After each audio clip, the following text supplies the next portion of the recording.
The hopeful models, so the models I gave you, Chile, South Korea, Indonesia, Philippines, it took between, I think, 2 and 7 years in those 4 countries. So I wouldn't hold my breath tomorrow. I left out the other model, because the United States didn't control. The other model was Turkey, which was not controlled by the United States. But the Turkish military is still very close with the United States. And the Turkish military in Turkey hasn't played out that well for us, for Israel, for even America. The Turkish military still has a great deal of power, still cooperates with Israel, still has a very strong commitment to moderation in many respects and secularism. And, Turkey is the Muslim Brotherhood in Egypt. I just read this past weekend. I was in Israel. They're saying Turkey is our model. We only want to be Turkey. I don't know if that's a great model.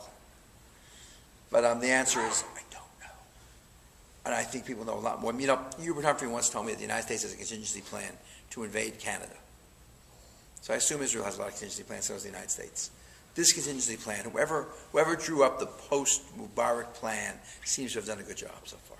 Better than, no one expected, in the wildest dreams, that 1 million people would be standing in Tahrir Square cheering the revolution and cheering the military and cheering the United States of America.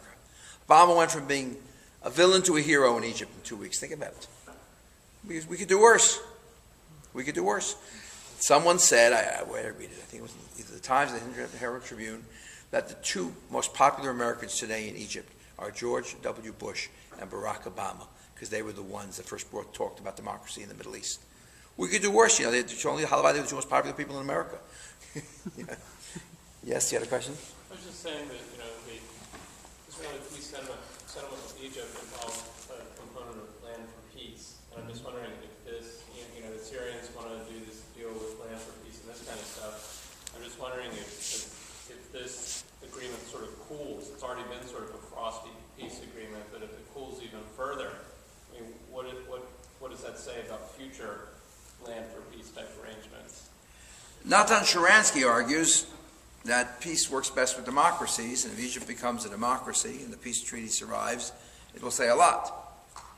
I'll tell you my Syrian story. Warren Christopher made 17 trips on behalf of Bill Clinton to Cairo, to Damascus, 17 trips.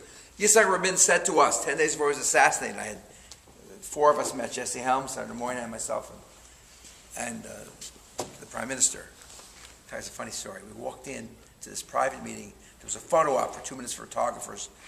This private meeting, and Senator Moynihan, and Rabin says to me in Hebrew, "Take off your kippah." So I was really upset. So I stepped out of the picture. The next day in the New York Times, I'm not in the picture. Just my belly's in the picture. My wife said, "Boy, you need to lose weight." But I stepped out of the picture, and I was very annoyed. And I spoke to Rav Arslan, she said, Rabin, he was right, Rabin. He was absolutely right. Because you need a picture the next day in the Arab world of the protocols of the elders of Zion, some guy with a skull cap running American foreign policy. So he wasn't there. He said, I was planning next time I see Rabin to tell him that my rabbi thought he was right. Of course, he was killed 10 days later. Not because he told me to take off my yarmulke, by the way. Please don't think that. I don't want anyone to think that. Anyway, I'm not suggesting any cause and effect there. I will tell you something very chilling, very chilling. We were in the rotunda of the Capitol.